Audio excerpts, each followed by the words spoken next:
Hello students, welcome back to my chemistry class. Today we have to see the third rule of electronic configuration, and that one is Hund's rule for maximum multiplicity.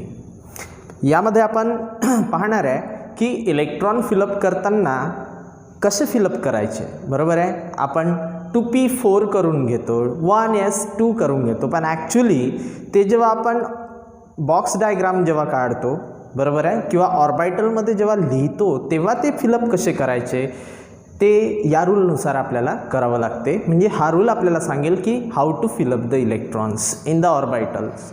बरोबर आहे. तर before starting the Hund's rule of maximum multiplicity आपण पाहूया की electronic configuration which is govern by 3 rules. ते 3 rule कोणते आहे ज्या 3 रूलने इलेक्ट्रॉनिक कॉन्फिगरेशन होत असते. बरोबर आहे. तर these 3 rules are aufbau principle. First पहिला कोणता होता? Aufbau principle. दुसरा रूल कोणता होता? Pauli's exclusion principle. तिसरा रूल कोणता आहे? Hund's rule of maximum multiplicity. बरोबर आहे. तर let us see Hund's rule for maximum multiplicity. तर याच्यामध्ये काय म्हटलेलं आहे की electrons are filled in the degenerate orbital. Electrons are filled in the degenerate orbital singly before the pairing of electron takes place in these orbital. बरोबर आहे. म्हणजे या ऑर्बिटलमध्ये इलेक्ट्रॉन फिलअप करत असताना पहिल्यांदा सिंगल इलेक्ट्रॉन फिलअप करायला पाहिजे आणि नंतर उरलेले इलेक्ट्रॉन काय करायचे? परत फिलअप करायचे. बरोबर आहे. पाहूया आपण. Late us see what is the Hund's rule for maximum multiplicity. तर आपण इथे लिहिलेलं आहे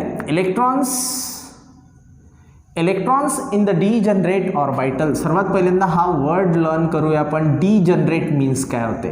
degenerate means having same energy. बरोबर आहे. जसं इथे आपण पाहू सेम एनर्जीचा मिनिंग काय होणार. जसं 2p3 असं ऑर्बिटल आहे, सेकंड शेल आहे, त्यामधला सबशेल पी आहे आणि त्या पी सबशेलमध्ये 3 इलेक्ट्रॉन आहे. आता आपल्याला माहीत आहे पीचे 3 ऑर्बिटल असतात. पी सबशेलचे या सबशेलचे 3 ऑर्बिटल असतात. 3 ऑर्बिटल, 1, 2 आणि 3. याला जर 2px म्हटलं आपण तर याला आपण 2py म्हणू आणि तिसरा कोणता राहणार? 2pz. बरोबर आहे.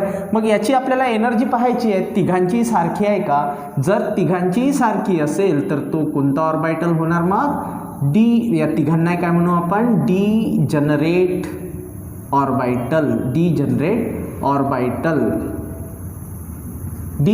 ऑर्बिटल्सचा मिनिंग होते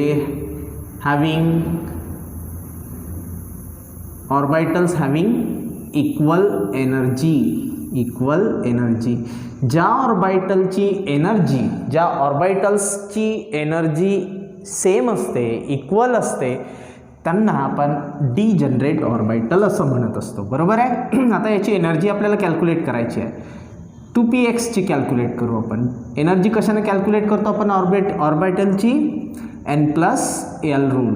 कोणता रूल आहे? n+l rule. मग n कोणता किती आहे? 2pxमध्ये nची व्हॅल्यू आहे 2 प्लस एलची व्हॅल्यू पी साठी काय असते? 1. म्हणजे किती झाली एनर्जी? 3. बरोबर आहे. त्यानंतर 2pyची एनर्जी बघा, n+l रूल. 2pyमध्ये nची व्हॅल्यू आहे 2 प्लस एलची व्हॅल्यू पी साठी 1 असते. म्हणजे याची किती आली एनर्जी? 3. याची 3, याची 3. 2pz पहा, n+l नुसार त्याची एनर्जी कॅल्क्युलेट करू. तर 2pzमध्ये nची व्हॅल्यू 2 दिसत आहे. इथे नंबर आपल्याला डायरेक्टच दिसते. प्लस एलची व्हॅल्यू पी साठी 1 असते, म्हणून याची एनर्जी किती आली? 3. बरोबर आहे. That means we can write energy of 2p orbitals are equal. बरोबर आहे. Therefore 2px is equal to 2py is equal to 2pz. बरोबर आहे. त्या तिघांची एनर्जी काय दिसून राहिली? सेम. म्हणून यांना काय म्हणतो आपण? डिजनरेट ऑर्बिटल, काय म्हणायचं आहे ना, डिजनरेट ऑर्बिटल्स. समजलं का? Degenerate orbital means the orbitals which is having the equal energy. ज्या ऑर्बिटल्सची इक्वल एनर्जी असते त्यांना डिजनरेट ऑर्बिटल म्हणू. आता जे डिजनरेट आहे ते आपण पाहिलं, आता जे डिजनरेट नाही ते सुद्धा बघूया. जर समजा आपण विचार केला 1s आणि 2p किंवा 2s आणि 2p घ्या, 2s आणि 2p हे डिजनरेट आहे का आपण चेक करू. याचा n+l काढून घ्या, n+l. तर याचा n ची व्हॅल्यू येते 2 प्लस l ची s साठी व्हॅल्यू असते 0, म्हणजे याची एनर्जी आली 2. याची n+l काढू आपण एनर्जी. तर n ची व्हॅल्यू 2 आहे, पण l ची व्हॅल्यू p साठी 1 असते, म्हणजे याची 3. म्हणजे energy of 2p orbital is greater than 2s. आणि यांची एनर्जी इक्वल नाही, म्हणून they are not degenerate orbital. These are non degenerate orbital, non degenerate orbitals. यांना नॉन डिजनरेट ऑर्बिटल्स म्हणू आपण.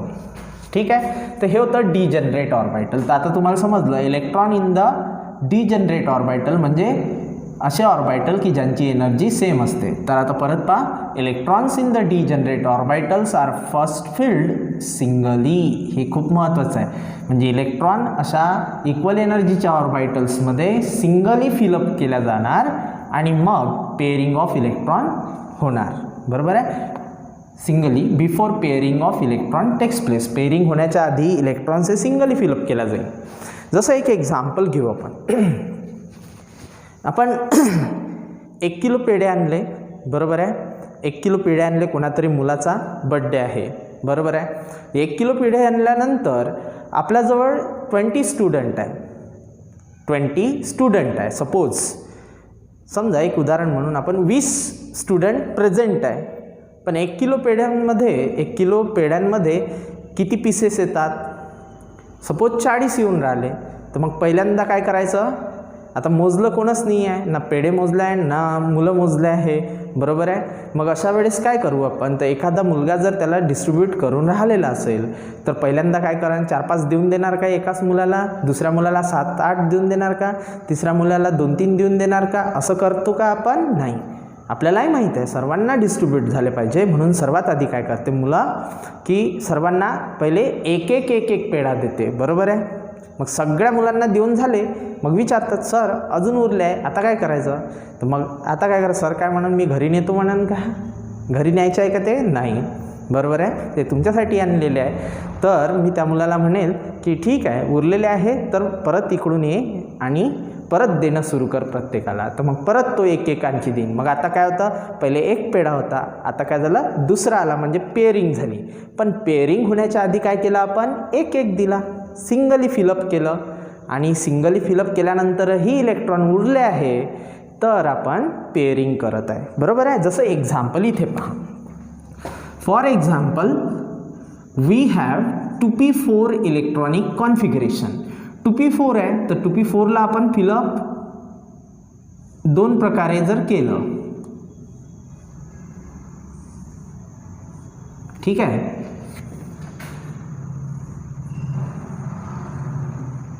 एक प्रकार असा आहे राहणार, एक इलेक्ट्रॉन, दुसरा इलेक्ट्रॉन, तिसरा इलेक्ट्रॉन, 4 इलेक्ट्रॉन आहेत, 3 फिलअप केले. आता चौथा इथे येणार. तर इथे काय झाली? पेअरिंग. पण पेअरिंग व्हायच्या आधी काय केलं आपण? सिंगली फिलअप केलं. नाही तर मग काही जण असेही करू शकतात. इकडे काहीच नाही. This is a wrong method and this is correct method. या मेथडमध्ये काय समजलं आपल्याला?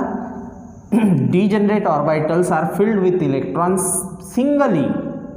पहिल्यांदा सिंगली फिलअप केले and then pairing takes place. आणि मग पेअरिंग करायची. उरले तर पेअरिंग होते. बरोबर आहे. जसं फॉर एक्झाम्पल आपल्याजवळ D9 कॉन्फिगरेशन आहे. D9 कॉन्फिगरेशन आहे. तर डीचे बॉक्सेस किती असतात? डीचे ऑर्बिटल किती असतात? 5. 1 2 3 4 आणि 5 ऑर्बिटल असतात डीचे. पण इलेक्ट्रॉन किती आहे? 9. तर सर्वात पहिल्यांदा आपण एक इलेक्ट्रॉन, दुसरा तिसरा, चौथा, पाचवा, 5 फिलअप झाले सिंगली. आणि मग तरी उरलेले इलेक्ट्रॉन आहे तर उरले आहेत तर इथून स्टार्ट करायचं. 1 म्हणजे 6, 7, 8 आणि 9. आता इलेक्ट्रॉन संपले त्याच्यामुळे हा पेअर होऊ शकत नाही. बरोबर आहे, येत्या लक्षात. तर आपण 3 रूल पाहिले.